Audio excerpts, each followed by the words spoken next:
Hello and good morning. I hope everyone can hear me. It's really hard to tell right now because I can't see the screen. Everyone, welcome to the show. Atul, let me know when you're good to go.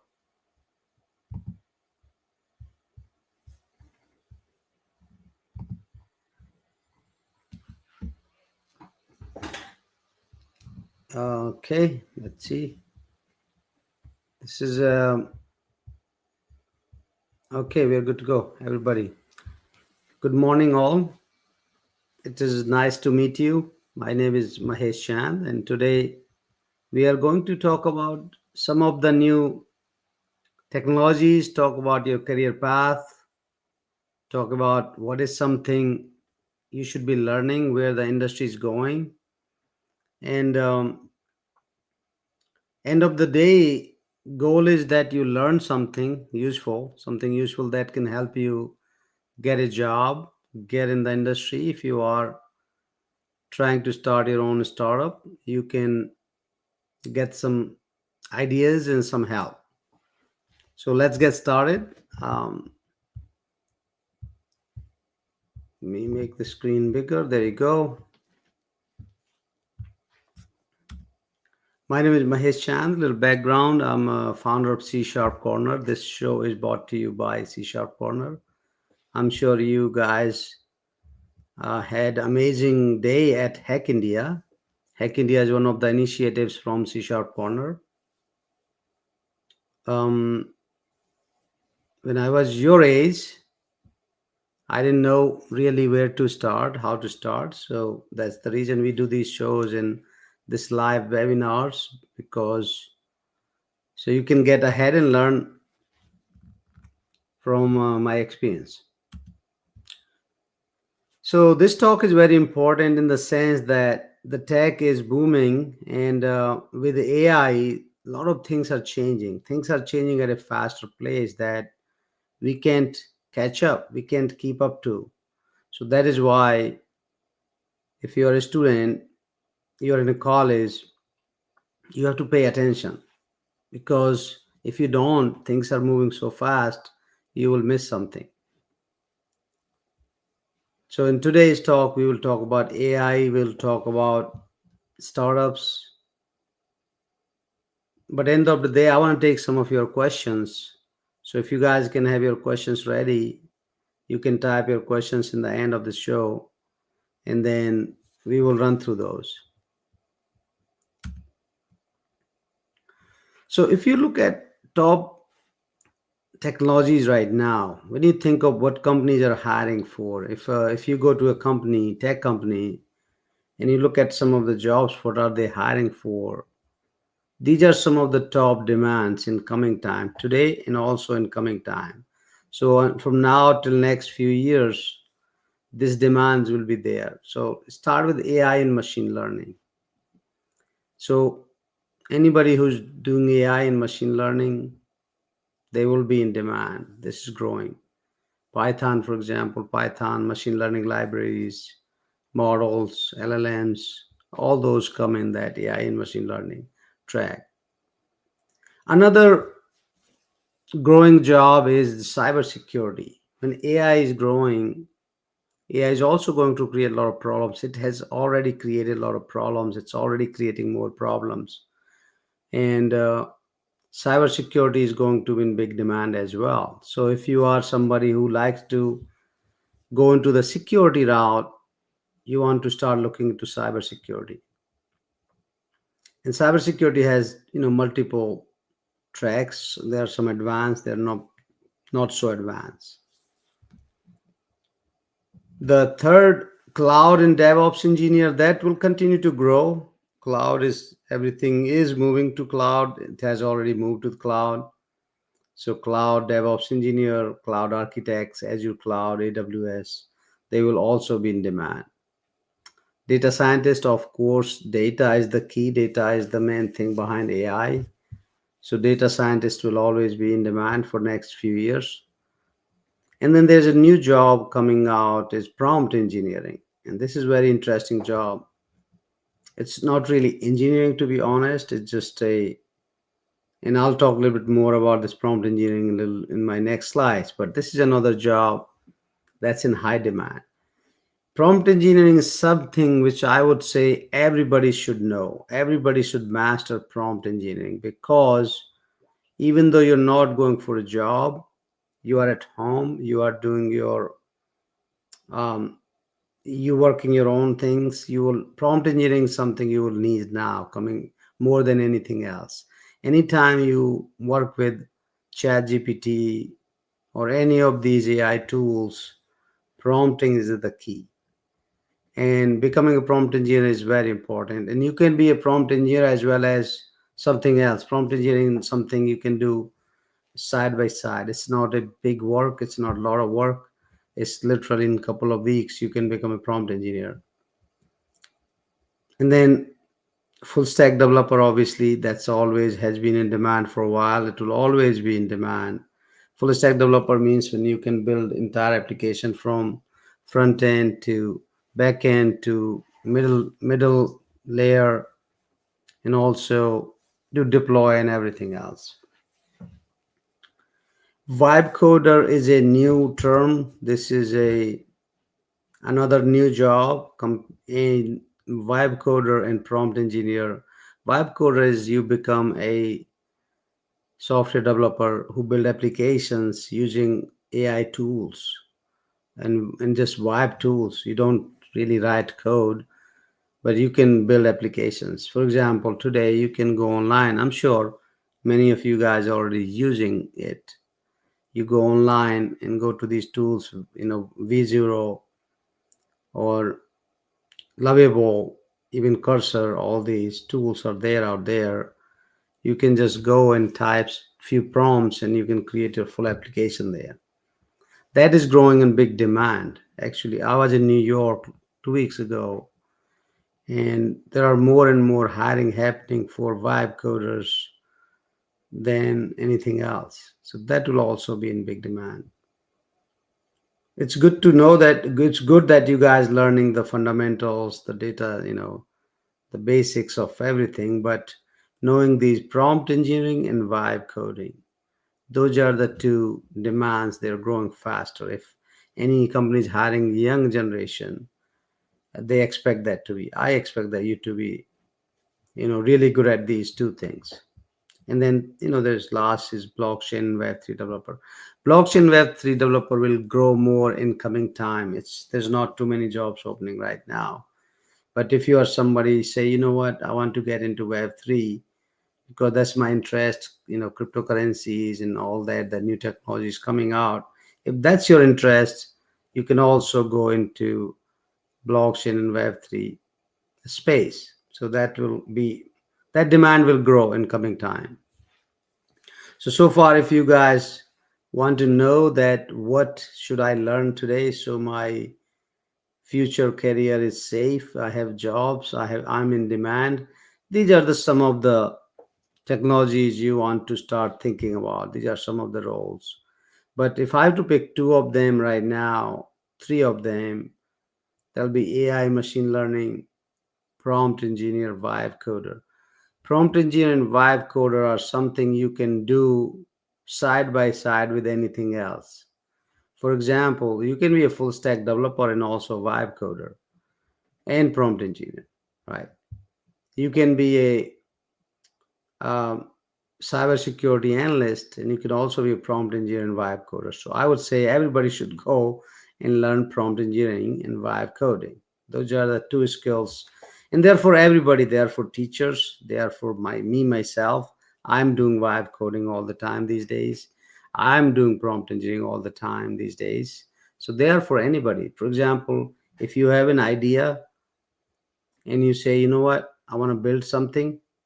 I want to try something. I want to build POC. I want to launch my app. I want to launch my website. You can just go and start doing it tomorrow, and boom, you'll be done in hours. The advantage of these is you just get things faster, right? So we'll talk more in this coming slides. So out of all those, as I said, out of all those skills, if I have to pick these three skills, what do you need, what you will need as a student that will help you grow in your career, that will keep you in demand, is I would say prompt engineering, vibe coding, and continuous learning.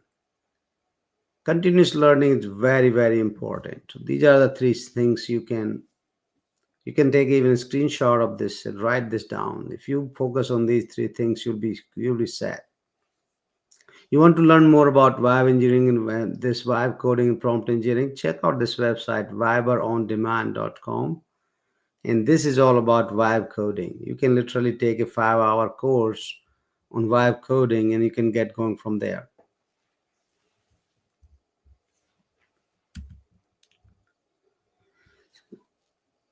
This I want to also talk about few things which I learned from my years of experiences. How do you learn effectively? And learning is very important. If you don't learn today, you will be obsolete tomorrow.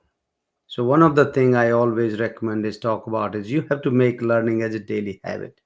It's like exercise. It's like brushing your teeth. It's like anything else. You have to put aside some time, half an hour. If you don't have an hour is really good if you can. But if you don't have, you got to put aside half an hour where every day in the morning before you go to work or you go to school or whenever, you just say, you know what, this is the day I'm going to go somewhere on the website. I'm going to learn new things. That's what you should do. And new technology is everywhere these days. New information is everywhere. There, you just have to figure out what platform you like to choose and just go and learn everything.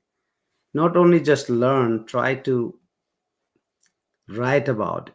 Try to, and writing is very important. I always say is that if you read something is good, you only remember 30%, right? When you read and write, you almost remember a lot more, 50%. And if you read and write and speak, you remember now 80%. So if you can do those things, that will be amazing. And you can go and post this on your social media. You can do that. So yeah, make a daily habit. Then project based learning is important, and you guys are already probably doing it. I know you guys did a hackathon, you did an amazing job. So learning based on projects, keep building those projects, the ideas, because that's where you learn more than anything else. um, Try to get involved in open source and community contributions, because what is there's another trend changing now in the world is that recently when back in the day when company would hire, they'll say, oh, we are hiring for full stack developer. They will get the resumes, right? They'll get the resumes. They go through the resumes, shortlist the resume candidate and interview them. That's how it used to be. But now what start happening is if they're hiring right now, they'll say, oh, send me your GitHub profile, send me your public profile. So they are now want to know that who you are as a person, not just how good you are in coding, right? They want to do more than that. Have you done any contributions? What kind of contributions have you done that? And then last two couple of things is certification. Try to get as many certifications possible. That's always good. That's a proof of a skill that you have actually done something. Here's the proof. And then attending more boot camps and hackathons. I know it's a lot, but you got to do a little bit of those. For example, you may do one boot camp every 3 months, every 4 months, whenever you get a chance. So these are the some of the things that these days. Class is great, books are great, but this is more important than these. Like hands-on is more important these days. And knowing more things than what's in the book is also very important. And how do you do that? You make it a daily habit. Building your digital footprint is very important these days. It's like since from college, when you start studying in college, you're in first year, second year, third year, doesn't matter. You got to start building your footprint right now, because that is a proof that when you start doing this computer programming, computer science learning, These are the things you have done since then. Okay. So there are websites where you can join. Here, for example, this is C Sharp Corner. I highly recommend. Looks like more than 300, I think 316 of you have already joined C Sharp Corner. Don't just join it. You have to understand what C Sharp Corner is, even though name may be C Sharp Corner, but it's really a platform for anybody who's in software development. So you need to go and create your profile there, update your profile, what you do, okay? Put your contributions there, share what you're learning. Because when you do that, this all start going on your public profile. And in future, somebody's going to search your name, they're going to look at you, they're going to ask ChatGPT, who is this person? ChatGPT is going to get all this information from GitHub, LinkedIn, C Sharp Corner, and they'll come to your profile, look at this. So also create a professional profile on LinkedIn. Yes, that's good. C Sharp Corner is good. Blogging. Once you learn something, let's say you every day now you're learning, try to write about it, as I said, and blog it. You can blog on LinkedIn on your personal social media. That's great too. But if you blog on C Sharp Corner now, you're getting hundreds of people reading that and commenting on that. So that's you're building even your more. It's a digital reputation, right? You're building a digital social reputation. And there are few things as you can do, if you can really do, is speak about it. You go on live webinar. Either you can do your own, you can do YouTube, you can see Sharp Corner has Sharp TV, like we are doing through this channel right now. We do webinars, whatever there is, wherever you find it. If you can talk about it, that's like also building your reputation. And then in the end, you build and grow your network. How do you grow that? You go meet people, you go online, connect with people, attend events. So these are some of the things you can do, that will help you in coming time in the future. So what employers look for when companies are hiring? What do they look for now in this? These are the some of the skills they look for, as I said, besides coding. Like if I'm hiring a Python developer, obviously I expect Python. They know Python. If I'm hiring a full stack front end developer or full stack developer with React, so I expect them to know React. That's great. But besides that, what else I'm looking for? These are the things I'm looking for. Problem solving skills. You have problem solving skills or not, and how do you do that? You practice, you solve problems. What are your real world projects and contributions, like on the platform like C Sharp Corner, LinkedIn, GitHub? Are you saying, posting something, open source? Other thing is look for a communication. So communication and learning attitude is very important these days, right? Back in the day, 5 years ago, if you didn't have a learning attitude and your communication was okay, but you're really amazing coder, you are in demand. But now things have changed with AI a lot. So as I said, continuous learning. Now employers look for is that, do you learn yourself? Do you upgrade yourself? Other few things is, are you involved in community? What are you doing? Are you sharing? That trend is also is growing big time. Like, are you not just somebody who's sitting in a at your desk and do whatever you do? Are you really out there speaking, involving, helping, all those things? And then public reputation and interest. So again, this all builds up, like everything you do, start from learning, sharing, speaking, writing. All this all combines together. It also creates a good profile, not only as well as personality as well. Okay, hopefully you guys learning something today. So if you look up this, like let's put this in a career roadmap. If you build a career growth roadmap, how do you grow is build a strong network. How do you do that? You can start going online and start publishing things, go on social media. Have to have a continuous learning mindset. Try to get certifications, solve challenges, participate in hackathons, attend webinar and conferences, and speak. This is the roadmap you got to think about. Speaking is also very important. In coming time, speaking is going to also be important because companies are more now looking for leaders. Companies are looking for who can come up with the ideas. So when you speak and talk, and I'm listening and watching, it gives me a different perspective, right? So that's kind of, coding is great what you're doing, building is also great, but these days now in coming time, when AI is writing most of the code, AI will write a lot of code. No, there's no question in that. So how do you separate yourself?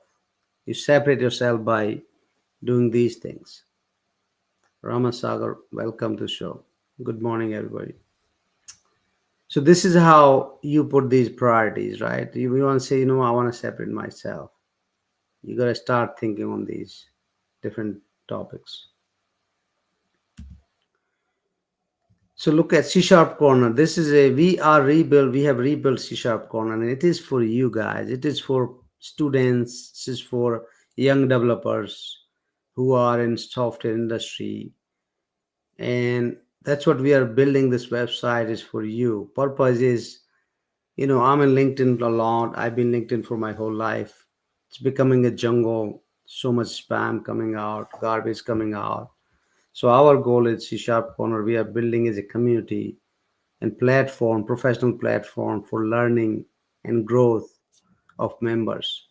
So this is where you can go. Every day you can go to C Sharp Corner. You can see there's new technologies being published every day. There's articles there, news there. Even you go and read news every day, you will learn what's being launched in this industry. You can also share your knowledge. You can, if you learn something new, you want to publish article, you want to share your code, you can do that there. Try to build your profile. You can also connect with other professionals there. And now we have, I think some of you guys may already know, we have these skills badges and certifications. We are making them better now. Skills badges, certification, we are upgrading almost every week. So when you say, what, I want to take my challenge and I want to get certified, try to go C sharp, mess around there. If you dislike something, give us feedback. Get more involved in these communities. And then end of the day, all by doing all that, you're actually earning reputation and rewards. And rewards is very important. I don't know how many of you already know Sharp Rewards, how many of you have downloaded Sharp Rewards app. But now the future is, where the future is going is that if you are involved in a community like C Sharp Corner, you are going to start earning some rewards for contributing in the community. You don't have to do anything extra. By just sharing your articles, by writing articles, blogs, by sharing your code, or by speaking, which is already helping you grow your career and become better professional, earn more reputation, you're now also going to start earning these sharp rewards. And what are sharp rewards? It's actually a real cryptocurrency called sharp token. You start earning this token, we call it learn to earn. More you learn, more you earn. And why are we doing that? You may wonder, why are we doing that? Because learning has been very boring, right? Nobody wants to learn new things. Learning is not fun. Learning is not fun like playing cricket. Learning is not fun as watching movies. So what we're trying to do is we are gamifying learning. We are making learning fun.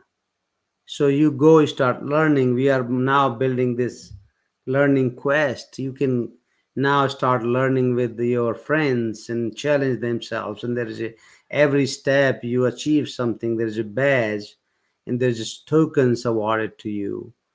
And you grow more, you earn more. And once you earn these tokens, now you can take these tokens, you can spend on some things. Like what? You can spend on career growth, you can spend on hiring a freelancer, you can spend on getting advice, you can buy books, you can do many other things through these tokens.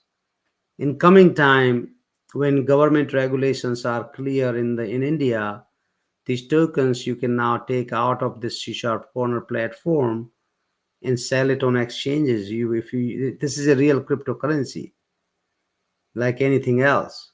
So right now, you may start earning now slowly, and over the year you may have billions of these tokens. Now you can, once Indian government regulates, you can now then go and sell it and make money out of it. That's also coming soon. So we are moving ahead with, we are building something that nobody has done before, which is a learning and growth platform that reward you for learning. That's what we're building on C Sharp Corner. So I really wanted to go check it out. And also there's a app called Sharp Rewards app. Sharp Rewards app is it's both Apple and Google Play. You go to Google Play, download the app, and it has activities to do in this. You can do few activities. There are quizzes. We are bringing more challenges in there. We are going to bring GK in there. We are going to bring quest there. So it's going to bring more, lot more learning. And every time you learn, you actually earning these tokens. Now everything you do in the community, it also going on your profile, and that's the most important part, is that um, it's going on your profile. For example, if you take a certification or you learned something or you took a challenge, we are now putting that on blockchain. Now there's a proof that this person learned this skill on that day.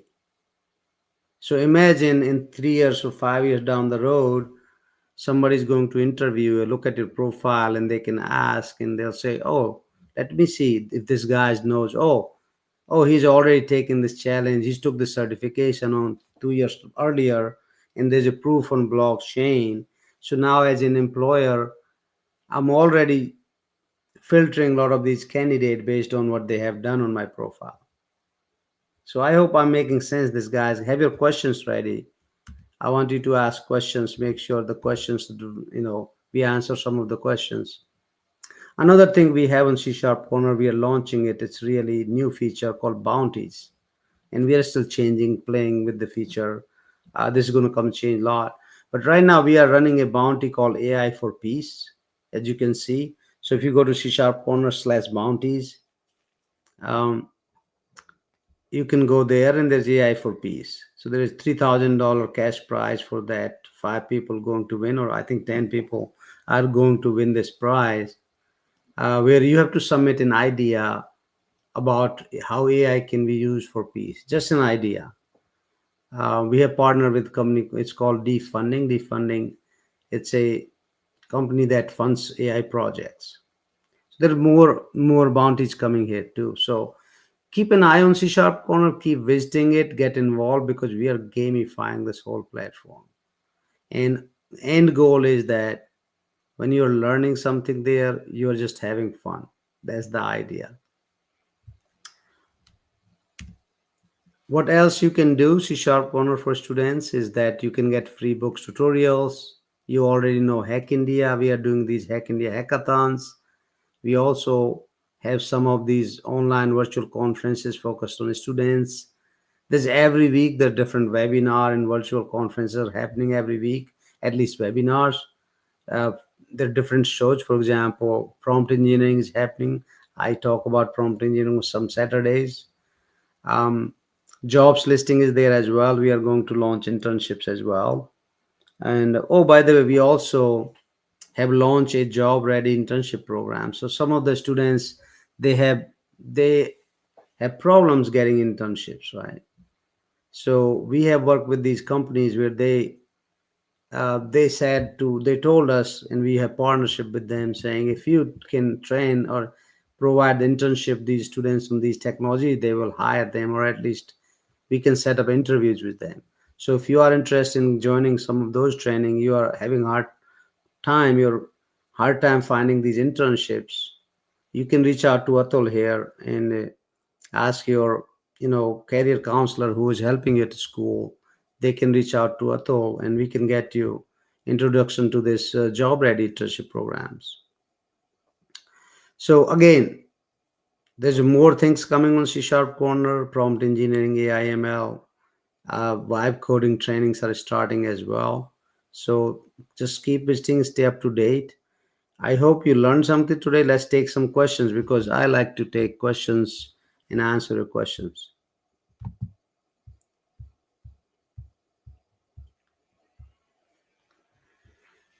That's a great question. When did the results been announced for AI for peace? That's a good question. We were hoping that we will get 1,000 ideas. That's when we were thinking to announce. I think right now we have about 500 ideas, so we still have halfway to go. We are waiting on more ideas to come. The defunding is expecting 1,000 ideas. Once we have 1,000, we will submit and announce it for that.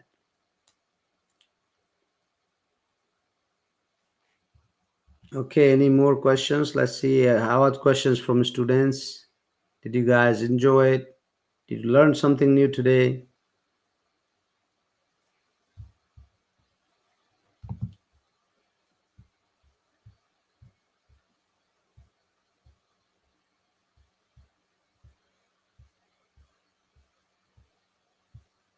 Atul, you can also jump in if there are no questions, then we can be done.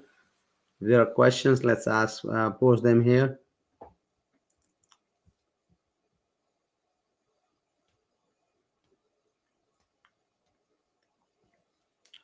Any roadmap for become AI engineer from .NET developer? Rama Sagar. Okay, that's a great question. Like if you are a .NET developer, how do you become AI engineer? So the way you have to think is, if you want to become AI engineer, you have to rethink and relearn everything, because .NET is fine. You can do some things with the, you can do some AI with .NET, but it's not really pure AI. If you learn, for example, Azure has its own AI, you can build using Azure and C Sharp. But true AI is really Python, ML libraries, and there's this new world of LLMs where .NET really doesn't play much role. And if you want to really get into, you don't need to, if you just say, you know what, can I still be getting jobs in .NET? Sure, you will definitely have more jobs in .NET. The number of jobs will shrink, obviously. Um, but if you want to become an AI ML engineer, it's basically almost like retraining your mind, starting from scratch. So there's another question from Joshua. Is there any prerequisites for the internships for second or third year students? Um, Internships are different. If you're talking about what internship we have, they are for final year. They are internships we have is for final year. So then you are, when your internship is done, you are being introduced to the companies so they can interview and get a job, if that's the question. So that is the only prerequisites, and obviously there is a qualification. Uh, we can't just, give so many internships. You have to also qualify for that. All right. Can you tell us about agentic AI? That's a great question, Adi. Agentic AI, so there's a new world coming, and that's called agentic AI. And I believe that will take over the world in coming time, which is already happening. Agents, AI agents are going to take over the world. In other words, when people are going online, they will not be going online. They will not be visiting a website. Sure, there will be some websites and apps, but most of the work will be done by these AI agents. They're running at night. For example, you can create an agents, multiple agents will work together.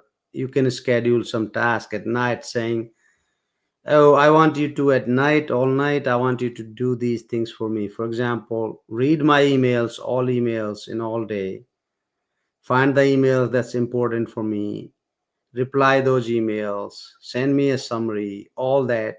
You'll create your workflow that will involve multiple AI agents, and agents will do all the work for you. So some experts are also predicting that in coming time, everybody will have their own AI doctor, everybody will have their own AI trainer, AI tutor, and then it is all are almost like pretty much AI agents, right? And they will do and run. So more you learn about AI, learn about agentic AI. Agentic AI means how do you build agents? How do you use agents? There's so many agents are going to be available in coming time. Learning how to use them is also going to be a big skill. In coming time, there will be less need of building agent. There will be more need of how to use different agents. For example, right now, if you are a, I don't know, you are an cloud engineer, you should know there's so many features and products and services available in Azure cloud. All you need to know is how to use them and use them to build a workflow or application and so on and so forth. So that's what will be the future in coming time. There'll be a bunch of AI agents for doing different tasks. You just have to figure out, configure them, and use them. That's what businesses will need more. Um, so yes, that's a if you look at the advanced AI, that will be the topic you should be learning. That is the future. Agentic AI is the future.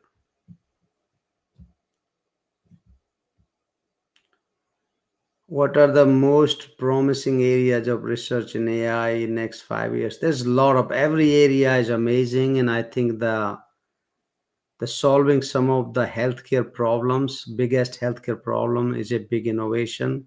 So, for example, cancer research, right? Anything. What happens is when there's a disease like rare disease or cancer, these happen. Doctors, it takes them so much time to analyze, and sometimes they give wrong results. In coming time, or already happening now, there are models, LLMs, large language models, where I can put, you scan the body and say this is the cancer, you put the body in AI now goes through these millions of screens and images and pre-data they already have, and they can diagnose this much better than the doctors. The results are amazing. Same thing with the these clinical trials. Same thing with the space research. So a lot of these things we were unable to do because of human didn't have enough time. Now AI can do that much faster. So almost like even in um, anything, any area that needed a lot of work, a lot of data that was not possible before, now you can do that by using AI. So AI is going to revolutionize the whole world. Things will move much faster. Things will get too fast in coming time that even Elon Musk and some of the experts are saying that it will cut down a lot of our costs, because right now a lot of cost is because things are slow and there's too many people involved when doing all this work. AI and robotics, for example, you're building cars, right? AI will do quickly build those cars. You don't need human labor anymore, and they can do things faster. So this is almost every area is going to be revolutionized in this using AI.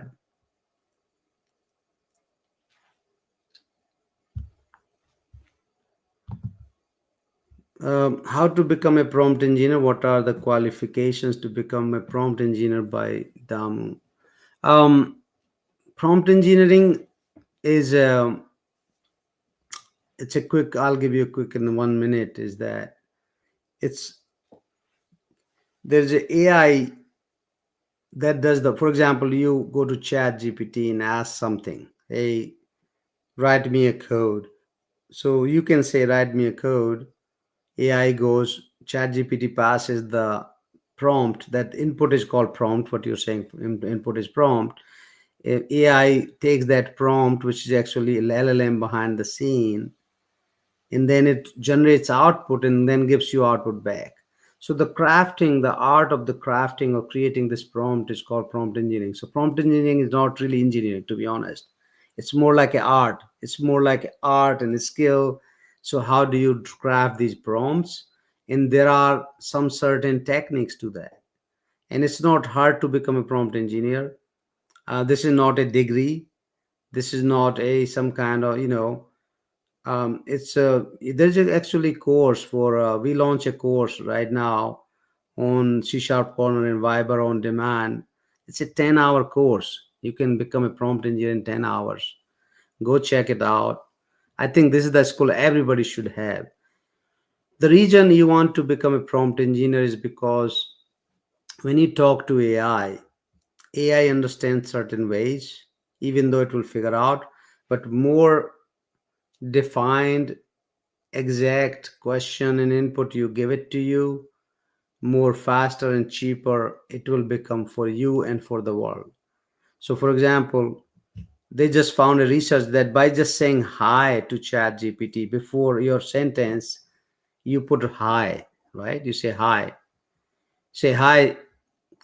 can you create a email for me? By saying hi, OpenAI, it's costing OpenAI millions of dollars per day, because every time you add extra letter, extra word, the processing goes, filters out. There's a cost involved in that. There's a lot of machines running. So there's art to that. There's skills to that in prompt engineering. And I have my friend is who's co-trainer John. We are training this how to become a certified prompt engineer. We have a 10-hour course for 10 days, 1 hour each day. Check it out on csharp.com/trainings, or also on Viber on demand.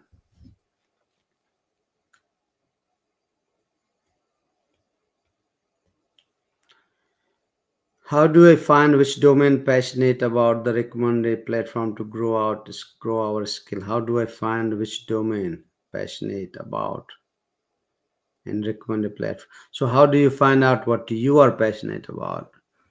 Uh, that's a great question. It's really hard sometimes. The way you need to think is when you have a lot of time. Let's say you're sitting at home one day, you have nothing else to do. What is that you end up doing? And I'm not talking about going through social media, I'm not talking about watching movie. What is that you like to do when you're sitting and doing nothing? Like, do you like gardening, or do you like singing? I don't know. Whatever that is, that tells you that that is your domain.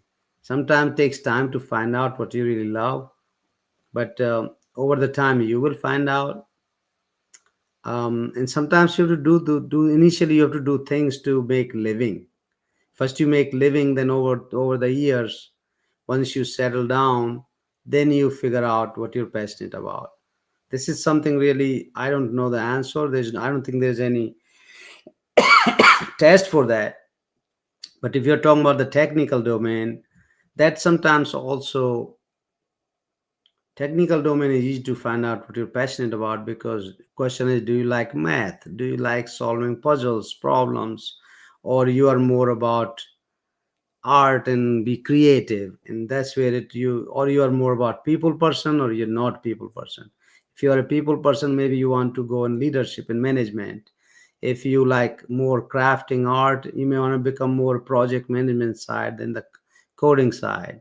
If you like to really write code and solve problems and all that, then you want to become a maybe engineer. That's how you find out really. um, I don't know about, there's a growing skills. There's a lot of platform. As I said, CSharpCorner, there's something you can learn every day.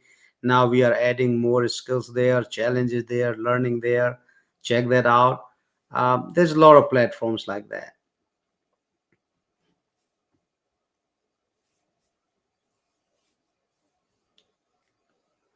Which certifications can we do towards AI? Ramasagar asked again. Right now, the certifications very loose. It's done by the companies, right? Um, it's better to, in companies, it's hard to do certification by companies right now, because they are just teaching you their own products. But as I said, we have, check out this website Viber on demand, and we have two certifications coming up. One is certified prompt engineer and certified vibe coder. These are two simple certifications, 10 hours each. I guarantee you that they will change your life. You will build software in minutes, not even hours. You can build a complete software, fully functional website, app in few hours, rather than that used to take 6 months and thousands of dollars and 4 or 5 people working. Now, using vibe coding and prompt engineering, you can build that in hours. We are already doing that. So, definitely, it's worth checking out these trainings.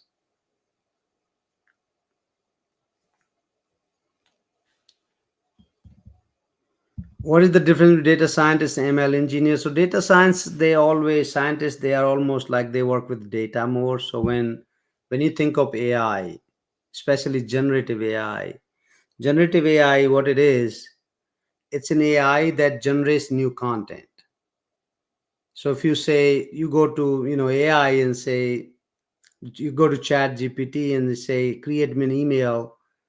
How do you create an email to join a new office? Whatever, or you can say thank you email, or you can say write me a code. All these things. So when you tell this to AI, the way AI work is goes to something called LLM. LLM is large language model. That is the brain behind AI. That is the AI itself. LLM is similar to our human brain. Okay, it's exactly like the design like that. The way human brain store information, the way human brain thinks, that's the LLM is copied after. So that is filled with a lot of data and semantics and meanings, and that data before it comes in LLM, it has to be cleansed. Data has to be cleansed. Data have to make sure it's clean, make sure it's good, make sure it makes sense. You cannot put junk in there.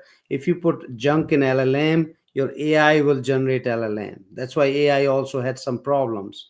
That's why prompt engineering becomes very important skill, because AI is not always right, especially generative AI. AI is as good as its data.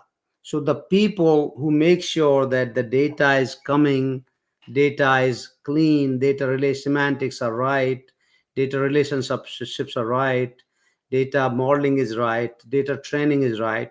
Those are the people who are data scientists. For that, you need statistics and mathematical skills with SQL data, almost like these guys work in data side on databases. With Python is also you need Python skill. ML engineers or machine learning engineers are also, they work more not on data side. Data is already there. Now they work on the more training the data, machine learning part, using different libraries. So that's a little bit different there. But both are very technical skills.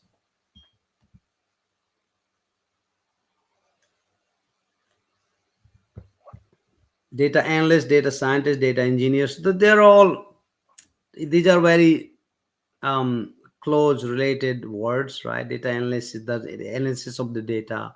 Scientist does what I just explained. Engineer also does build something around that. Um, you can just ask this question to Chat GPT. To be honest, that will answer better way, and you can get into more details. Full stack developer, yes. Listen, full stack developer will always be in demand, but these days, the way AI is doing it, AI can do a lot of full stack development too. I don't see 5 years, or even 3 years, or 2 3 years later, you will see that AI is building the full stack applications. The demand will still be there because AI can do some things. There's always going to be problems. Some expert needs to review the code, the project, the architecture. There's always going to be demand um, for AI, full stack developers. So I'm not saying it's going away anything anywhere soon. Uh, But if you learn those tools, vibe coding tools, learn prompt engineering, you can build full stack applications in like few hours now, or even less minutes. I can literally go today in 5 minutes. I can build a complete application, right? It will have a database. We are actually building something, a tool called SharpCoder. So it's not launched yet. It's coming in beta soon, called SharpCoder.ai. It's our AI tool where you can tell it to build. It will build it'll create your database. It'll create your data business logic. It'll create all everything in your full application just in 10 minutes.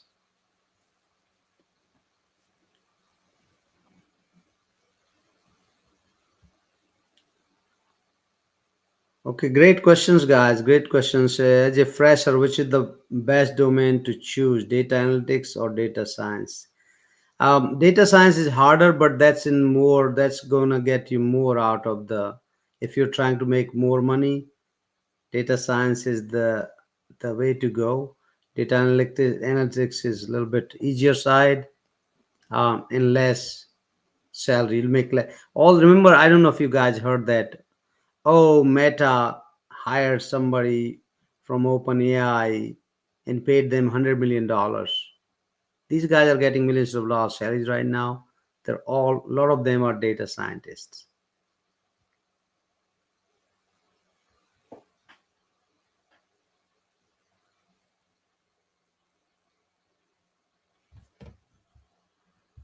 Okay, guys, any more questions we're taking? Can prompt engineering help in DevOps automation? Yes, prompt engineering definitely can help in DevOps automation. DevOps automation is a much easier task. It was already automated before prompt engineering, right? You just set up a CI/CD pipeline with GitHub or any other tools. This DevOps was already done. DevOps is something, it was already automated. You don't really need prompt engineering, but it can definitely help. Yes.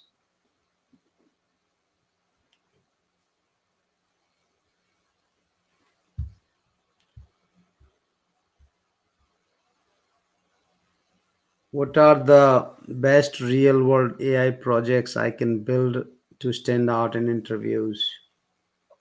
It really depends on the interview, right? So if depend on the company, you can't really tell if I'm a company hiring somebody, um, to build my front end.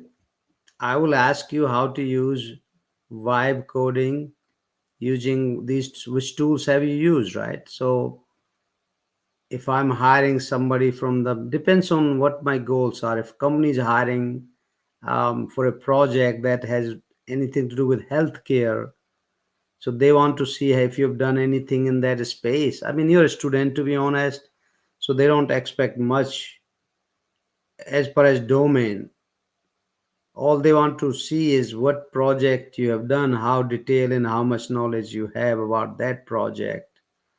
And that's what I would expect if you are a student. So it could be any project, to be honest. There's no specific real world example. I would say build a project which you are passionate about, which you love to build, which you can get more into it, you can more into depth, you can do more, lot more with it, rather than building something thinking like what company is going to ask me, right? So that's what I would think. And when I'm interviewing, I don't interview them what I ask. I interview what you have done. Show me, how did you do that? How did you solve a problem? That is the skill I really want to. I like to for more focus on. How did you solve the problem? What are the challenges came? What is your solution? How did you come up with the solution? Is this the best solution? What is the quality of your code? What is the quality of your applications? What is the UI UX experience? Also, paying attention to UX experience is very important, guys. I see a lot of programmers, developers, coders. They don't pay much attention to UI UX, and that's not good. If you can build some UI UX and that's terrible, that's not good. So, as a company, I want to see that you understand the fundamentals of UI UX, especially you know human experience.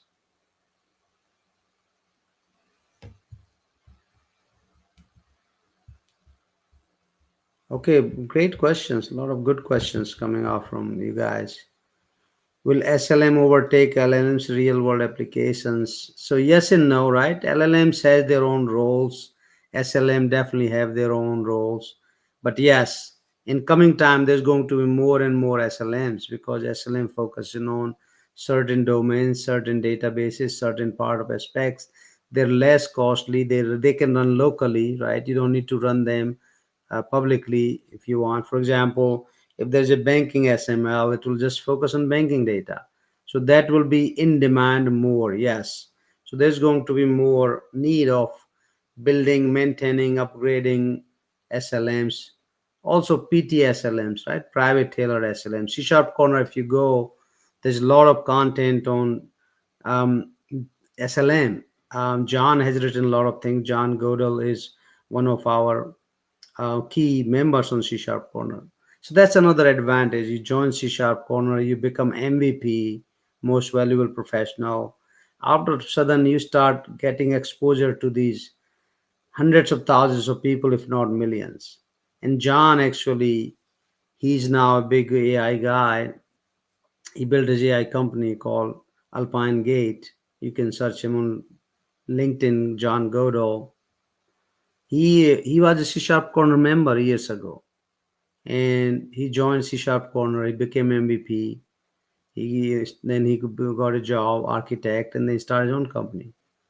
So yeah, back to your question. There's a lot more content on C Sharp Corner and SLMs, small language models, and there's also personal models too. There's going to be there's more innovation will happen in these models in coming time.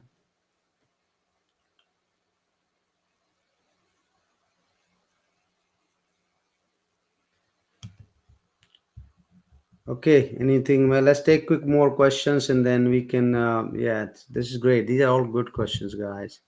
It's actually 1:30 a.m. right now. I'm here in Philadelphia, so it's almost 2 a.m. All right, Shaker asked question: how is prompt engineering different than traditional programming? That's a great question, Shaker. Traditional programming, you write code by hand. You learn programming language, you learn syntaxes, you go to IDE, you go to one of the tools, you start writing code. Sometimes you can use drag and drop, all that, but everything you are doing manually. In prompt engineering, you are just saying, let me show you quickly, see if I can share a screen. Can I share a screen, Simon?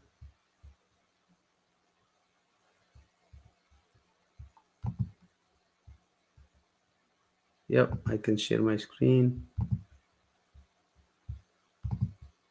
Okay, I'm going to share my screen. That's what prompt engineering is different, right? Let me see if you see my screen, Simon. Yep.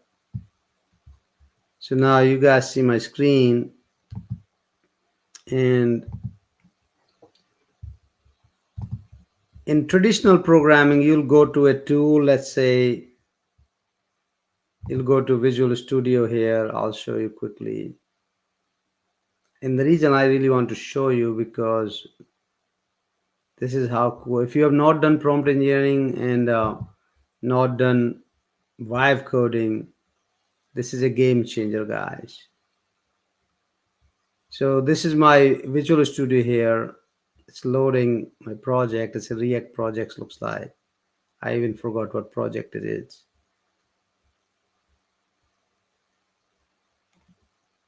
So regardless, this is some code here, right? So this is traditional coding. If I have to make some changes to this CSS or JX, I have to type everything by hand, right? I have to do all that. But here I have something called something called GitHub Copilot. Okay, GitHub Copilot I can just ask Copilot, change, can you add a new page that loads all my all names? So there may be data. So this is what you do prompt engineering. You tell AI what to do, and it does for you. Don't write code. You never write code. AI is writing code for you. This is just one example, but let me show you another big example which is live. So there is this tool called lovable.dev, and this one guy built this tool in few hours at night. Now this guy, he just raised $200 million.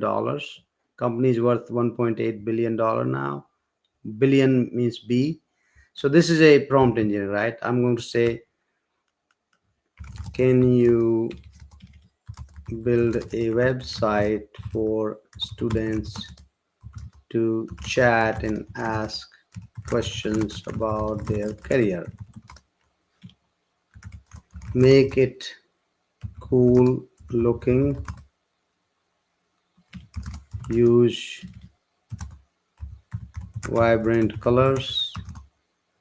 Let's see what it does. Let's start with that, right?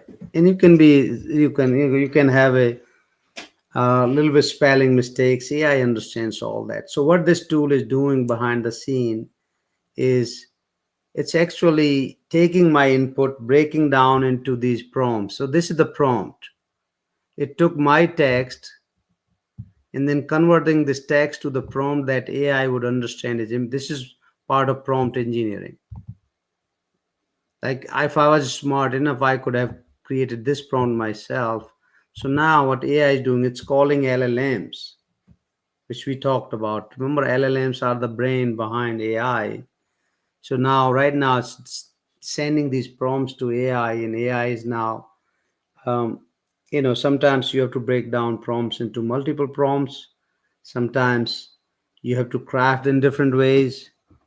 Um, then what it does, it's also telling you here what is it doing. It's also not only getting the code from AI, it's also packaging, it's also creating, it's all deploying it, because everything you will do from writing code to creating screens, designing colors, setting CSS, HTML, building the project, fixing the bugs, finding issues, creating graphics, logos, icons, to then putting on a server, deploying on a server or GitHub or somewhere.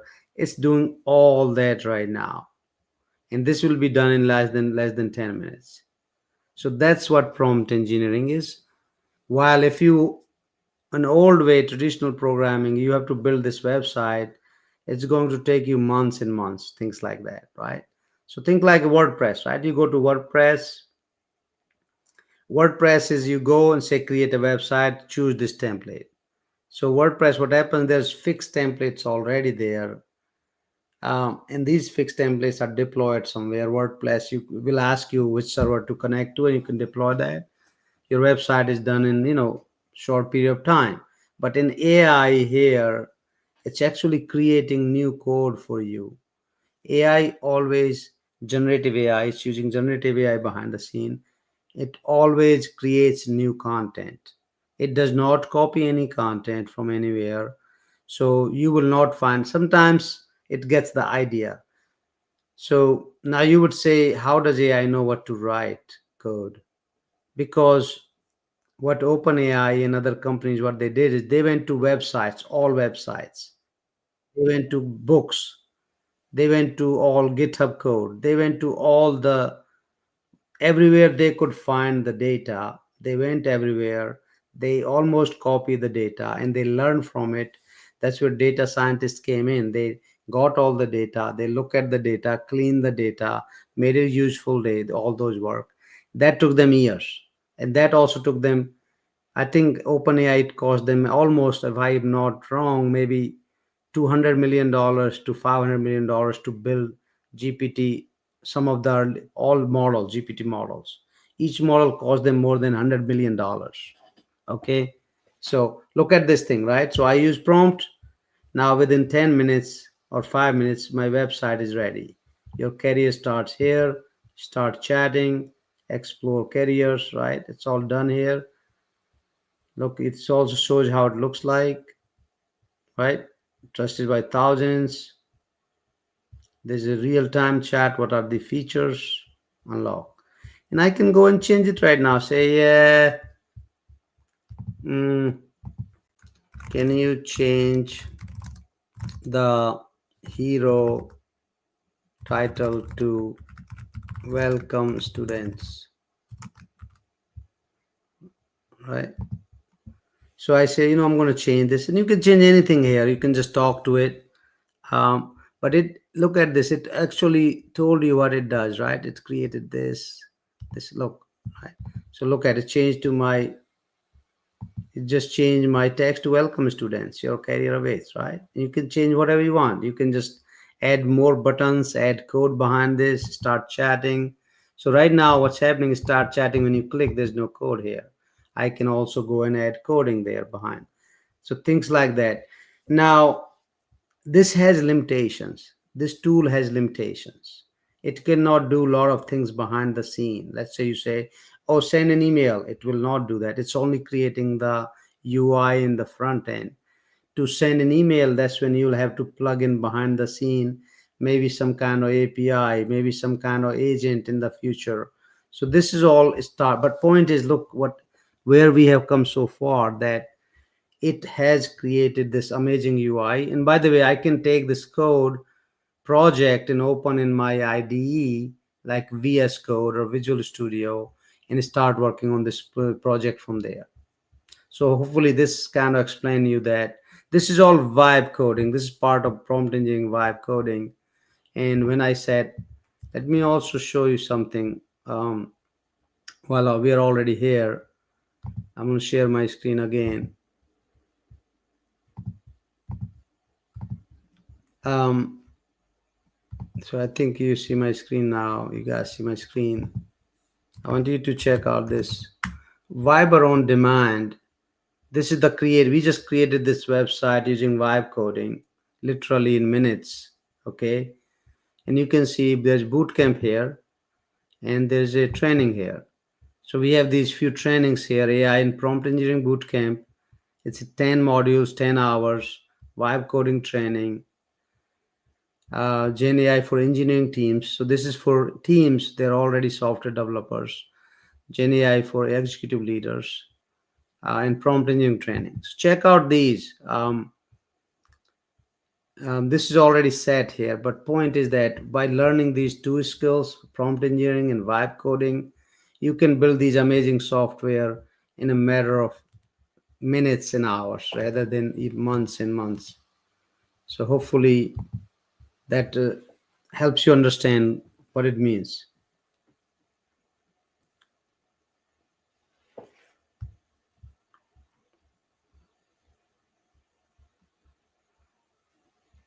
Okay, guys, I think we'll take a couple of more questions. Let's Simon, let's take a few more questions, and then we can close. These are good questions. Amazing.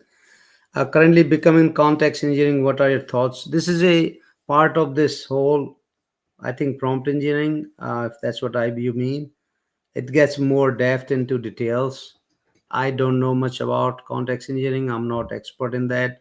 As a matter of fact, I wasn't really much into AI too until I just started learning like a few months back. So I'm like, as I know as much as you guys know. I just know a little bit more. I was not an AI expert or engineer. I'm just learning prompt engineering, vibe coding. I'm just a traditional programmer like you guys are. I just write C sharp. That's the only programming language I know. C++, VB.NET. So C sharp is my language, which I haven't done a lot of work in. But now, can vibe coders replace other domain? Well, I don't know what domain means, but vibe coders can definitely replace a lot of other coders. So if you are a vibe coder, I don't need a front end developer, right? I just showed you that. If I'm front end developer, if I hire traditional, they will take months and months or at least weeks to build that UI. If I have a vibe coder who can build this in, oh, use CSS, you bootstrap, use JavaScript, use React, build this front end, and boom, it's already done. Now they should also know how to then fix it, and obviously you have to know a little bit more about it.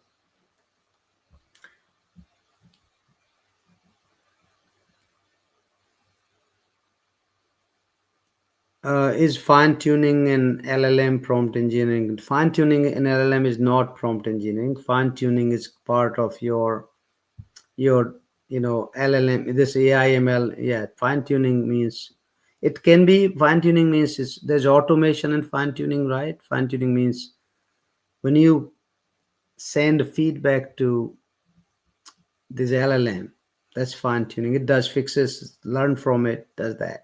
But there also can be fine tuning done by engineering side. So there are two parts to that. It's not really part of prompt engineering because you can tell, but that's like you're already making dialogue with. It's a part of LLM's functionality. That's one of the what it does. If If you provide more feedback to LLM, it will take that, it will learn from it, it will try to fix it. So LLM may be answering right. Say if you say capital of India is Delhi, you ask, you go to Chat GPT and ask it, say capital of India is Delhi. It will say no. You say what is the capital of India? That's what it say. LLM will say Delhi. Now, if you say capital of India is not Delhi, it's Chennai. First, it will learn from, say, it will see, oh, there's 10,000 places I see references. India's capital is Delhi. You are telling me Chennai. So it will probably reject that. But if 100,000 people tell same thing, it will fine tune and learn it and fix that behind the scene. And if somebody asks later, it will say capital of India is Chennai, right? So that process of its self learning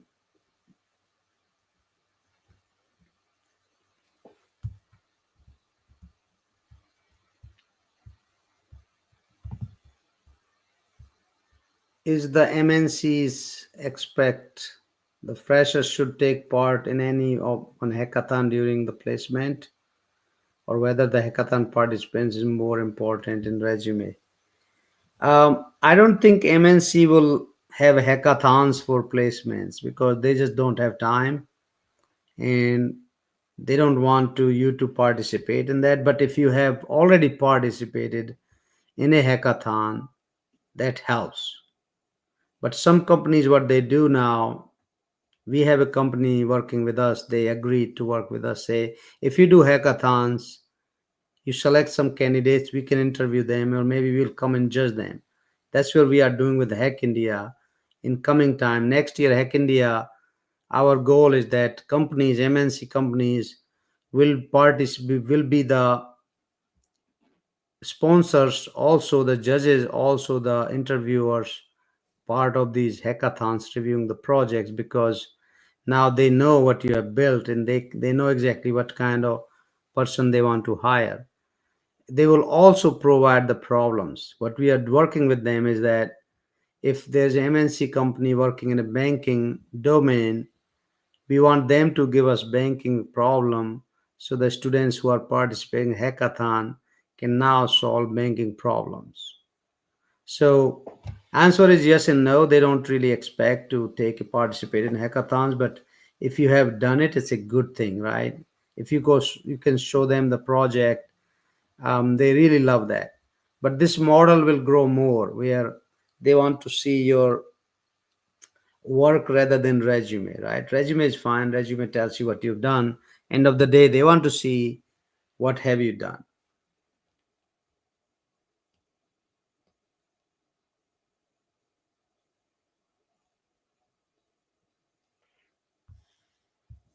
All right. That's okay, guys. Anything else? Simon, we have more questions. We good?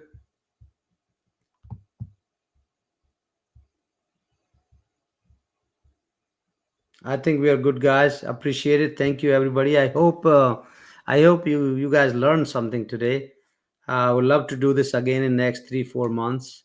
I always like to, share and talk to students. Everybody, check out these new skills if you have not done this already, and definitely join C Sharp Corner. Not just join, you just go spend time there every week at least.